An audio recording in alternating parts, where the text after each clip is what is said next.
Tapi kalau kalian tahu, ternyata virus itu bisa bermanfaat di bidang kesehatan.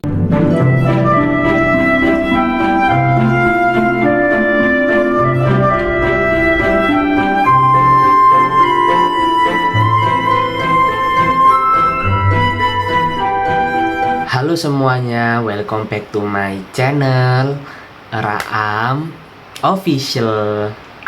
Ketemu lagi dengan saya Bang Raam. Nah, kali ini aku akan membahas tentang virus. Mesti kalian berpikir bahwasannya virus itu memang membahayakan dan bisa menimbulkan penyakit.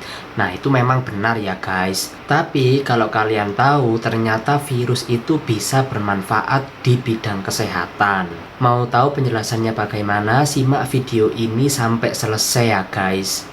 Sebelum masuk ke pembahasan, alangkah baiknya kalian untuk subscribe, like, komen, dan tekan tombol lonceng pada channelku supaya kalian tidak ketinggalan info video baru dari aku.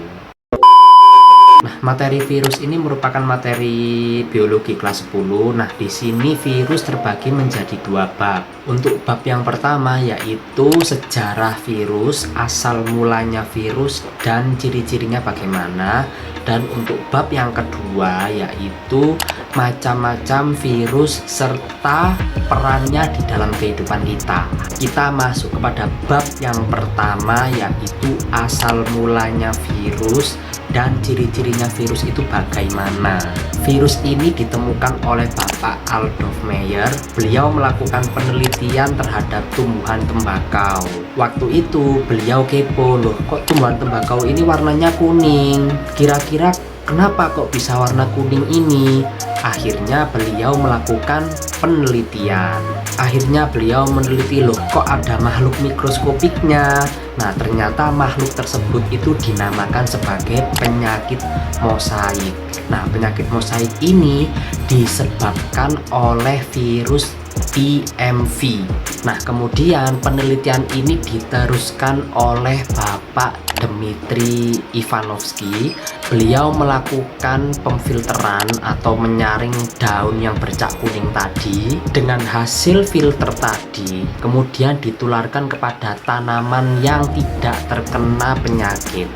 Akhirnya tanaman tersebut terkena penyakit. Setelah itu penelitian ini dilanjutkan lagi oleh Bapak Wendell Stanley. Beliau melakukan pengkristalan pada makhluk mikroskopis yang menyerang tanaman tembakau tadi, dan hasilnya makhluk tersebut berhasil dikristalkan. Dari hasil penelitian itu tadi dapat disimpulkan bahwa makhluk itu disebut sebagai tobacco mosaic virus atau disingkat sebagai TMV. Sekarang kita masuk kepada subbab yang kedua yaitu ciri-ciri virus atau karakteristiknya itu bagaimana. Ciri-ciri yang pertama yaitu ukuran virus lebih mikroskopis atau kecil dibandingkan bakteri.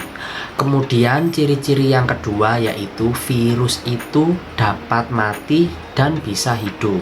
Lalu yang ketiga yaitu bentuk virus itu bervariasi. Misalnya virus polio itu mencapai 25 nanometer. Kemudian virus T yang menyerang bakteri Escherichia coli itu ukurannya 100 nanometer. Kemudian ciri-ciri berikutnya yaitu bentuk virus itu bervariasi.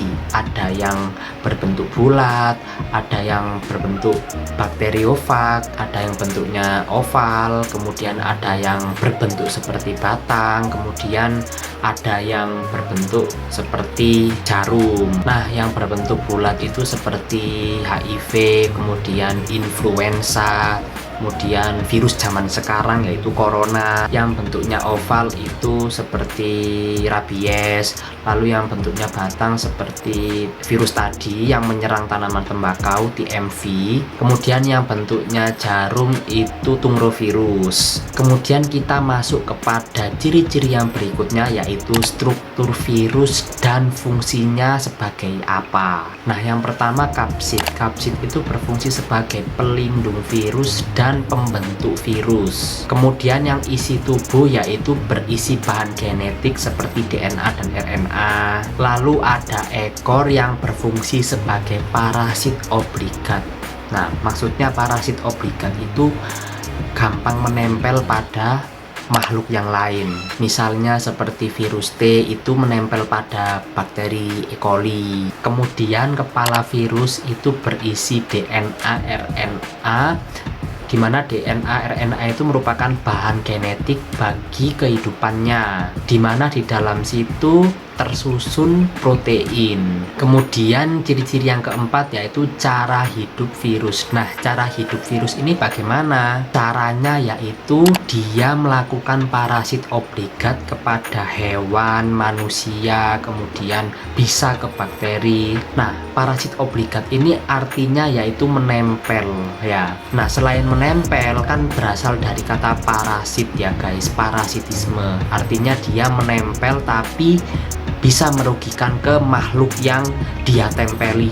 Kemudian ciri-ciri yang kelima yaitu cara berkembang biak virus itu bagaimana. Nah, ini jujur agak rumit ya guys. Nah, kalau nggak salah ada fase litik dan fase lisogenik ya guys. Nah, fase litik ini terbagi menjadi 5. Ada fase adsorpsi, ada fase penetrasi sel inang, ada fase eklivasi, kemudian fase replikasi, dan ada fase pemecahan sel inang. Nah, nanti lain kali aku akan menjelaskan secara lengkap bagaimana virus itu berkembang biak.